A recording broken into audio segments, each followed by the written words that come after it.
আসসালামু আলাইকুম ওয়া রাহমাতুল্লাহ। বিপদ, যে কোনো বিপদ, যে কোনো সমস্যা, যে কোনো বিপদ, যে কোনো প্রবলেম, যে কোনো পেরেশানি থেকে মুক্তির ছোট্ট একটি দোয়া। দোয়াটা কে শিখাইছেন? দোয়াটা আল্লাহ শিখাইছেন। আল্লাহ বলেছেন, আল্লাহ বলেছেন, নবীও বলেছেন, দুজন বলেছেন, আল্লাহও বলেছেন, নবীও বলেছেন যে এই দোয়াটি পাঠ করলে যে কোনো বিপদ, যে কোনো বিপদ, যে কোনো প্রবলেম, যে কোনো মুসিবত, যত বড়ই সমস্যা থাকুক আপনার সকল সমস্যার সমাধান হয়ে যাবে। কখন পড়তে হবে, কতবার পড়তে হবে, অবশ্যই এই বিষয়ে আমাদের জানা উচিত।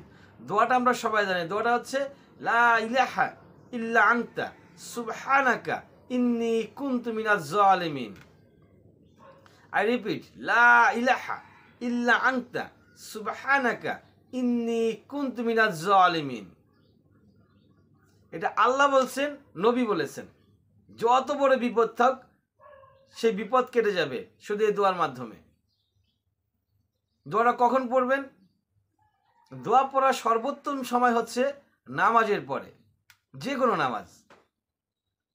ফজরের নামাজের পরে পড়লে সবচেয়ে বেশি ভালো হয়, অথবা ঈশার নামাজ, ঈশার নামাজের পরে পড়লেও ভালো হয়। ঈশার নামাজের পরে একটু লেট করবেন, নামাজের পরে কিছুক্ষণ তাসবিহ পড়বেন, সুবহানাল্লাহ, আলহামদুলিল্লাহ, লা ইলাহা ইল্লাল্লাহ, আল্লাহু আকবার, এই তাসবিহগুলা কিছুক্ষণ পড়বেন।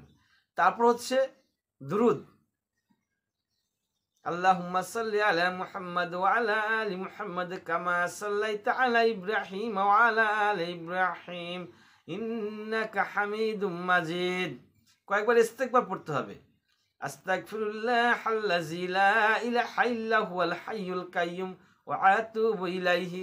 আস্তাগফিরুল্লাহ কয়েকবার পাঠ করে তারপরে পড়তে হবে লা ইলাহা ইল্লা আনতা সুবহানাকা ইন্নী কুনতু মিনাজ জালিমিন।